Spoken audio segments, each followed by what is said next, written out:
Gold trusted gold buyers మీరు తాకట్టు పెట్టిన బంగారాన్ని విడిపించి ఈ రోజు ఉన్న మార్కెట్ ధరకు కొనబడను.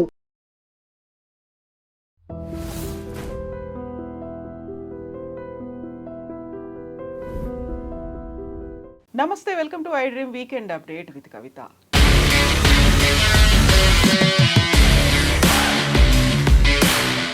ఎంతో కాలంగా ఎదురు చూస్తున్నటువంటి మహిళా రిజర్వేషన్ బిల్ వీగిపోయింది. ముందు నుంచి ఎక్స్పెక్ట్ చేస్తున్నట్టుగా మెజారిటీ లేకుండానే మోదీ సర్కార్ ఎందుకని దాన్ని పార్లమెంట్లో ప్రవేశపెట్టింది. ఇది ఒక మ్యాజిక్గా మారబోతోంది అనేటువంటి ఒక మాట చెప్పిన తర్వాత చారిత్రాత్మకమైనటువంటి ముందడుగు అంటుంటే దక్షిణాది రాష్ట్రాలు ఎందుకని దాన్ని బ్లాక్ బిల్గా చూశాయి. ఇప్పుడు మళ్ళీ నెక్స్ట్ ఏం జరగబోతోంది? మనతో పాటుగా ఉన్నారు పొలిటికల్ అనలిస్ట్ వి ప్రకాష్ గారు. ప్రకాష్ గారు నమస్కారం. సో ముందు నుంచి అంటే ఆల్మోస్ట్ ఒక 30 years నుంచి ఎదురు చూస్తున్నారు, అది కాలేదు, నిన్న అవుతుందేమో అనుకున్నారు. ఇచ్చినటువంటి హైప్ చూస్తే చాలా క్లియర్గా అయిపోతుంది, స్మూత్ అవుతుంది అనుకుంటే 2/3 మెజారిటీ లేదు, లేకుండానే ఎందుకు పెట్టారు అక్కడ? మీరు మంచి అంశాన్ని ప్రస్తావించారు.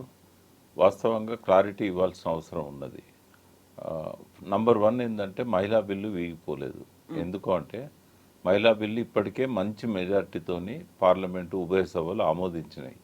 రాష్ట్రపతి సంతకం కూడా అయింది. మహిళా బిల్లు ఆల్రెడీ చట్టం అయింది. బిల్లు వీగిపోయింది అని మోడీ కేవలం రెండు రాష్ట్రాల ఎలక్షన్స్ కోసం, అక్కడ మమతా బెనర్జీ ఉంది, ఇక్కడ స్టాలిన్ నాడు. స్టాలిన్ యాంటీగా ఓట్ చేశాడు, మమతా బెనర్జీ కూడా యాంటీగా ఓట్ చేశారు. బట్ ఎలక్షన్స్లో మేము మహిళలకు ఏదో చేయాలనుకుంటే ఈ రెండు పార్టీలు వ్యతిరేకించినాయని చెప్పి ఇప్పుడు పెద్ద ఎత్తున విజృంభిస్తారు. బహుశా ఇవాళ పొద్దున్న నుంచి తమిళనాడులోను వెస్ట్ బెంగాల్లో క్యాంపెయిన్ స్టార్ట్ చేసి ఉంటారు. మహిళా బిల్లుకు వీళ్ళు అనుకూలంగా లేరు. అసలు మహిళా బిల్లు ఎప్పుడో యాక్సెప్ట్ అయింది కదా. మహిళలకు పార్లమెంట్ ఎక్కడ వ్యతిరేకంగా ఉన్నట్టు? మహిళలకు ఎప్పుడూ వ్యతిరేకంగా లేరు.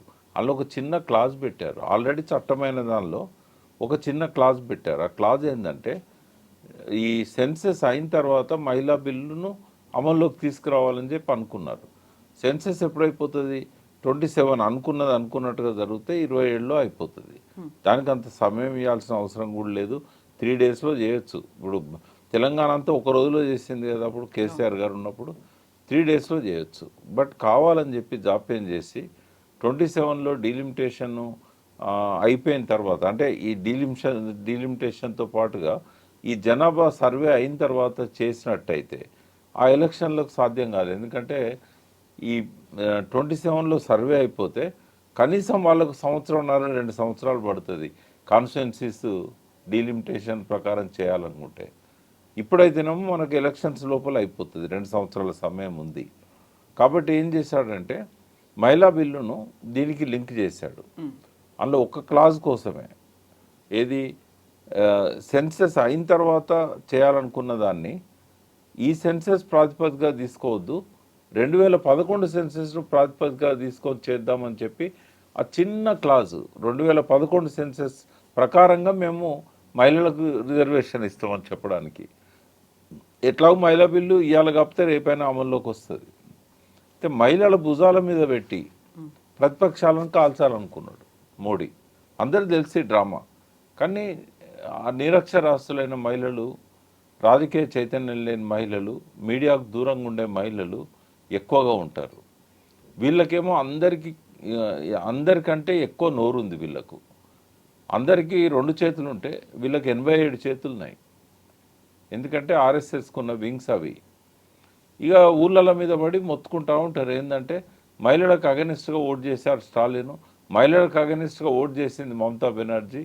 ఈ 2 పార్టీలు మహిళలకు వ్యతిరేకము. ఈ తుచ్చమైన చిల్లర రాజకీయాలమ్మా ఇవి. నరేంద్ర మోడీ లాంటి ఒక స్టేచర్న నాయకుడు ఆయనకి ఇది శోభనివ్వదు. ఆయన స్టేచర్కి వ్యతిరేకం. ఇవాళ అడ్డంగా నరుక్కున్నారు బీజేపీని. ఇవాళ ఈ చేసిన తప్పుతోని ప్రతిపక్షాలు ఊరుకోవు కదా, వాళ్ళు ప్రజల్లోకి తీసుకెళ్తారు. ఈ చేసిన తప్పుతోని శాశ్వతంగా 4వసారి ప్రధాని అయ్యే అవకాశాన్ని మోడీ పోగొట్టుకున్నాడు. మళ్ళీ బీజేపీ అధికారంలోకి రావడం అనేది సాధ్యం కాదు. రాహుల్ గాంధీకి వాళ్ళ నెత్తి మీద పాలు పోసాడు ఈ బిల్లులు పెట్టి. ఒకవేళ ఆయన నిజంగానే చేయదలుచుకుంటే మహిళా బిల్ సపరేట్గా పెట్టి ముందు మహిళా బిల్లులో ఆ క్లాజ్ యాక్సెప్ట్ చేయించి ప్రతిపక్షాలతోని ఒక మీటింగ్ పెట్టి ఇప్పుడు వాళ్ళు అన్న డిమాండ్ కూడా ఒప్పుకున్నాడు కదా.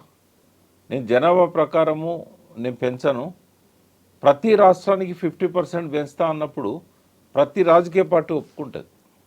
ఎవరికి అన్యాయం జరగట్లేదు, నిష్పత్తి మారట్లేదు కదా. నార్త్ ఇండియా సౌత్ ఇండియాది దానికి కూడా సిద్ధమై ప్రకటన చేశారు కదా.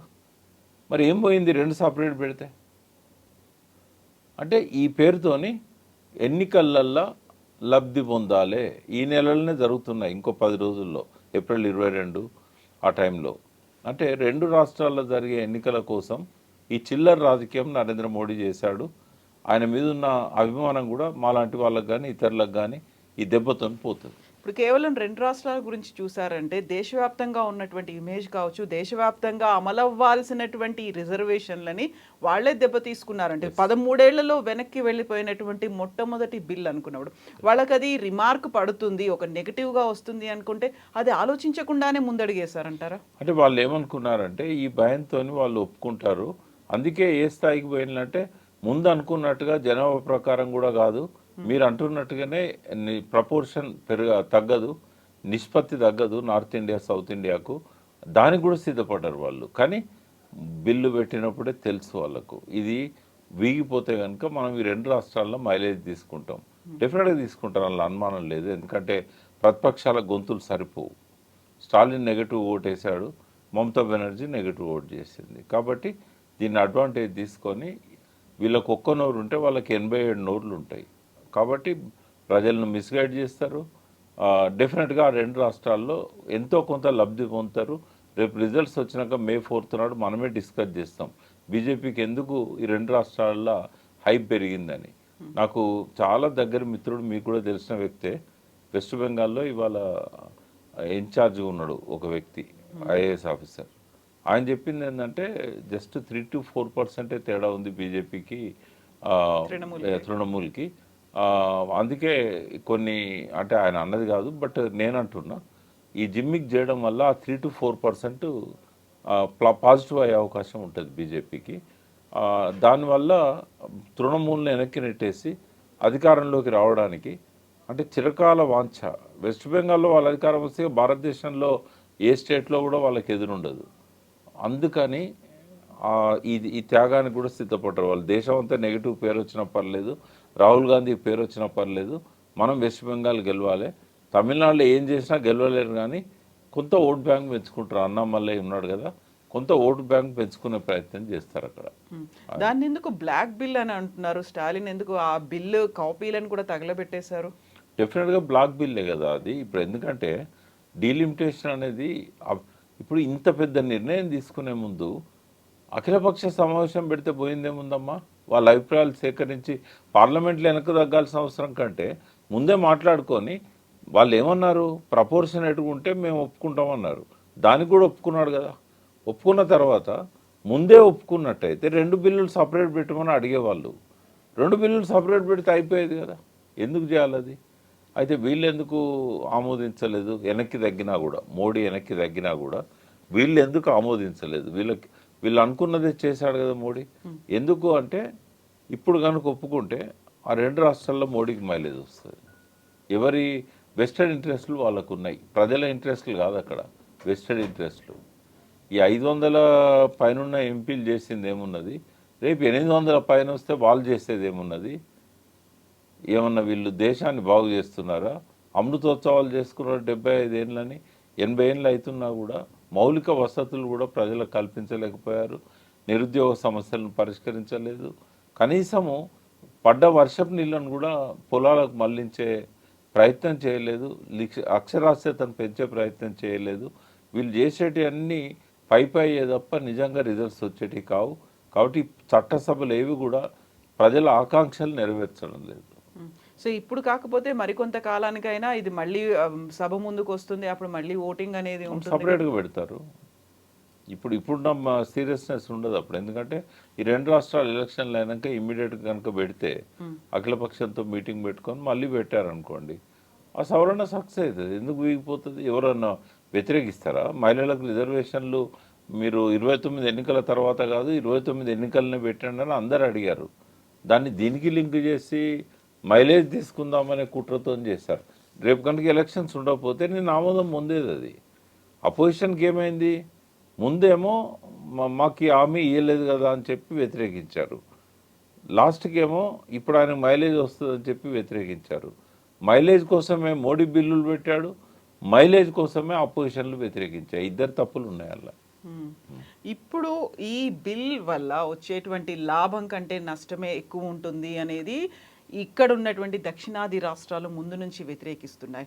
ఎందుకంత నష్టం ఉంటుంది అనేటువంటి భావన కలుగుతుంది? అంటే ముందు అనుకున్నట్టు ఇప్పుడు 50% పెంచితే నష్టమేం లేదు. కానీ 50% ఆ క్లాజ్ ఇంకా పెట్టలేదు కదా, వాళ్ళు యాడ్ పెట్టాలి చేయలేదు. పెట్టాలి విత్డ్రా చేసుకున్నారు. ఒకవేళ కనుక బిల్లులు ఇంట్రడ్యూస్ చేస్తుంటే పెట్టేవాళ్ళు, అది ప్రకటన చేశారు కాబట్టి.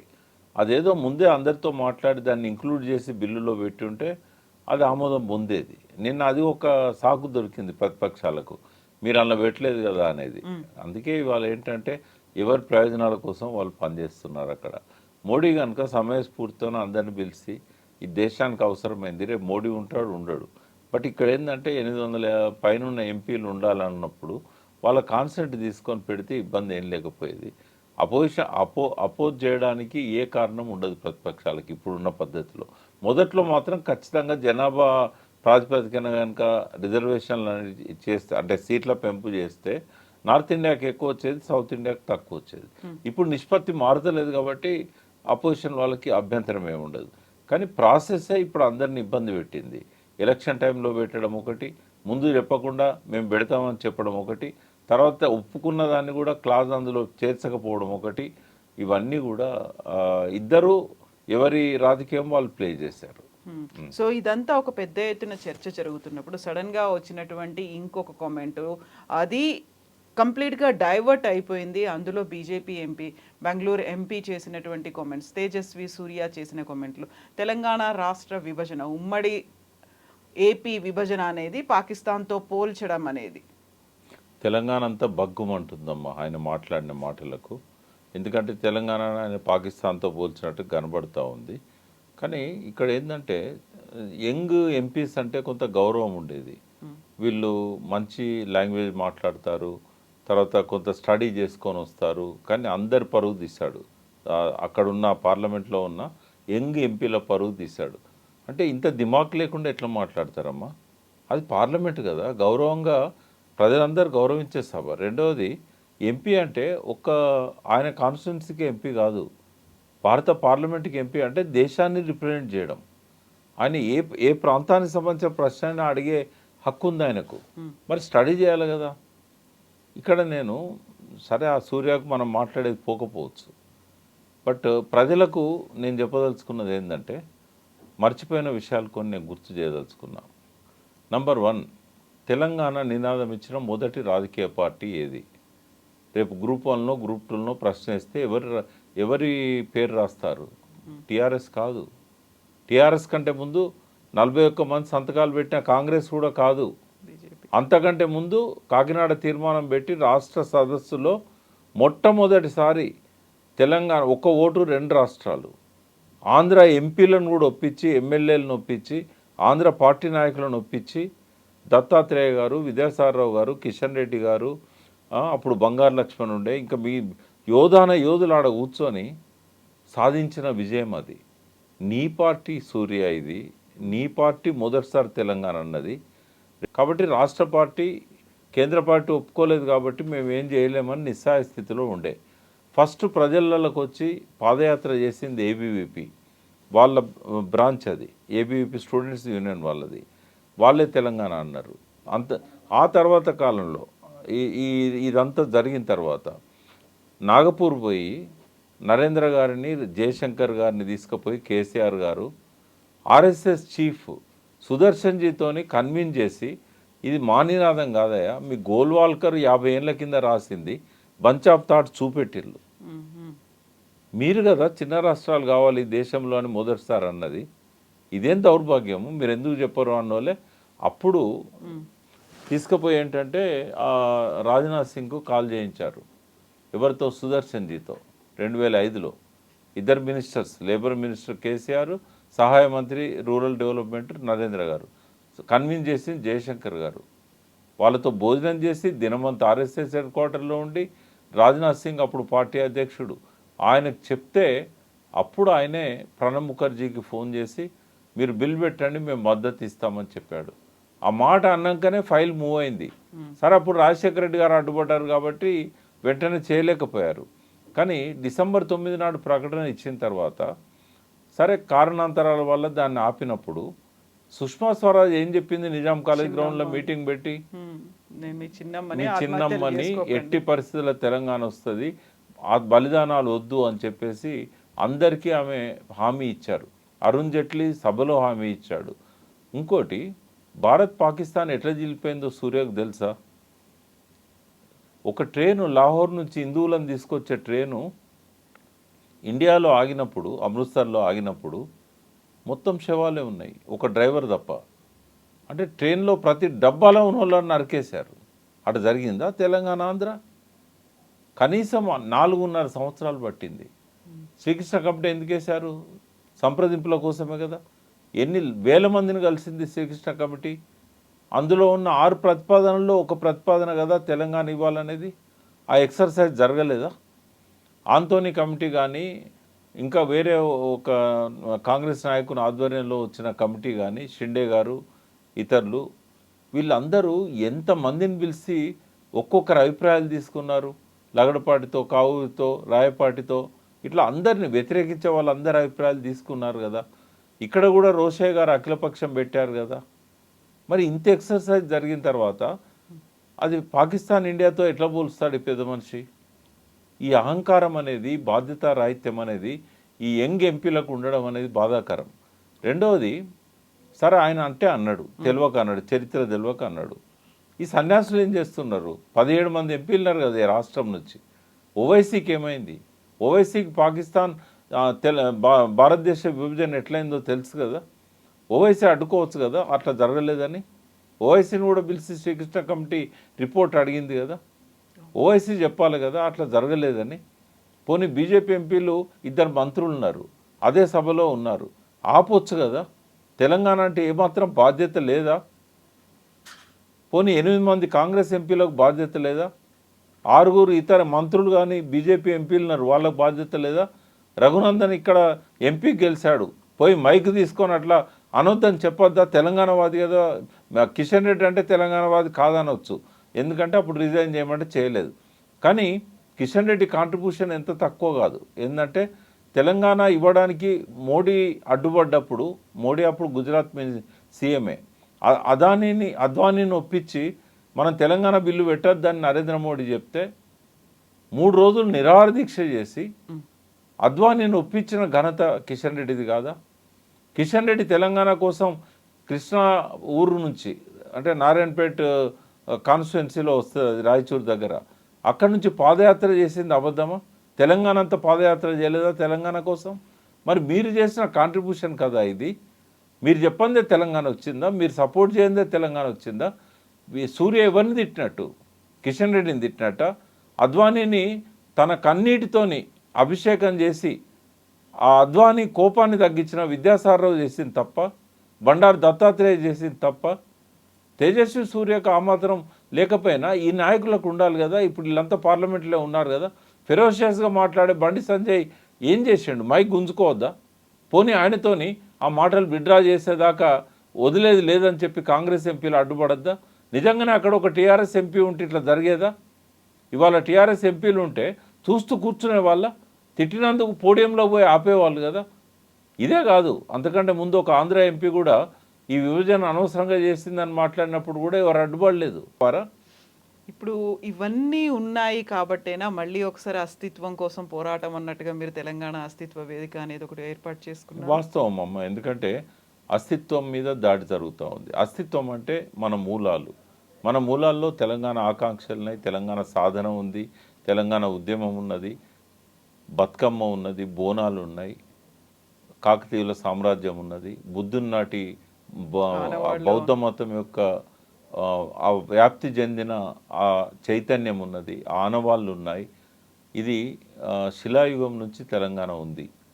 ఎందుకంటే ఠాకూర్ రాజారాం సింగ్ అని చెప్పి పెద్దపల్లి, ఆయన అడ్వకేట్. వాస్తవంగా ఈ ప్రాంతం వాడు కూడా కాదు, ఎక్కడి నుంచో వచ్చి స్థిరపడ్డ రాజ్పుత్ కుటుంబం.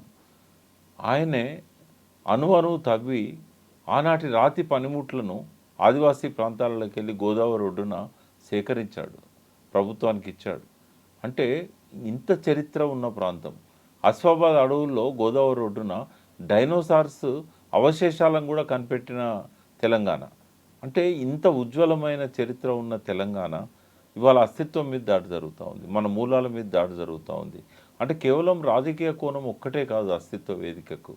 మనం తినే తిండి ఏందమ్మా, బర్గర్లు, పిజ్జాలు మన సాంప్రదాయమా, మన ఆచారమా, మన పూర్వీకులు మనకిచ్చిన కల్చరా? అది అగ్రికల్చర్లోకి వెళ్ళి కల్చర్ మాయమైపోయింది.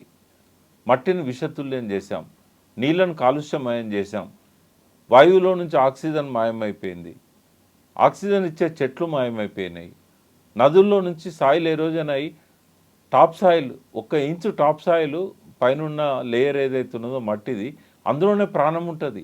విత్తనం పెడితే మొలిసేది అందులోనే.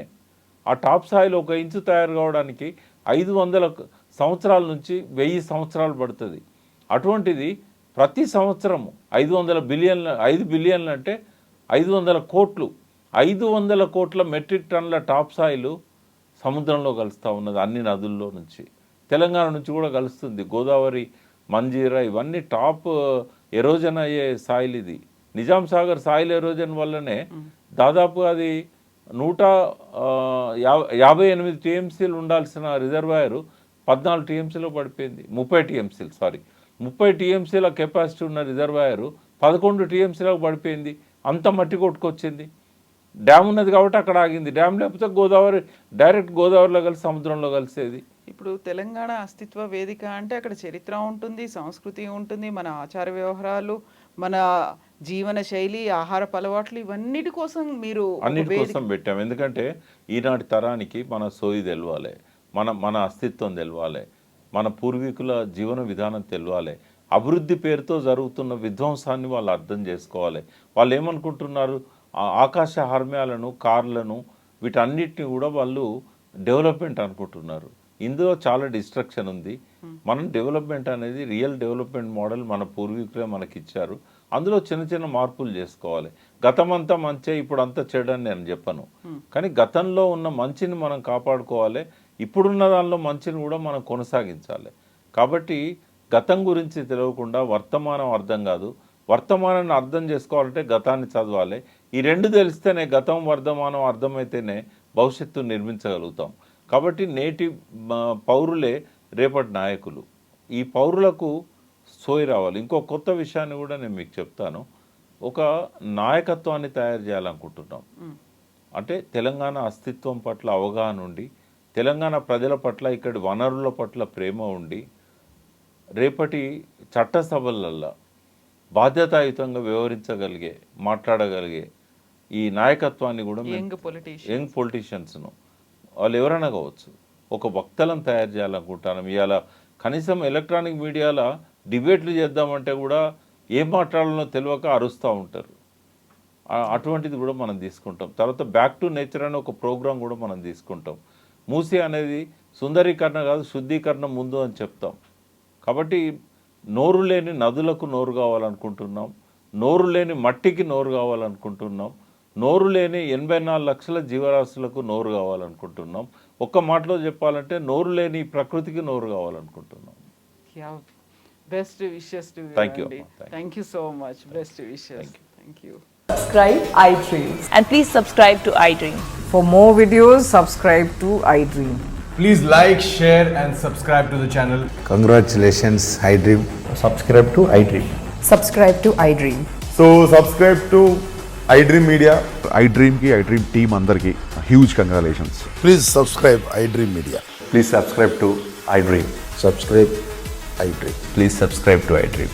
iDream అంటే నా కళల ఛానల్ సబ్స్క్రైబ్ చేసుకున్న నోరు తిరుగుతలేదు, మీరైతే గంట గుర్తు కొట్టండి. For more such videos, please subscribe to iDream. Subscribe to iDream. Please subscribe to iDream. Please subscribe iDream Media. Please do subscribe to iDream. Please subscribe to iDream Media. For best entertainment and information, please subscribe iDream. And don't forget to subscribe to iDream.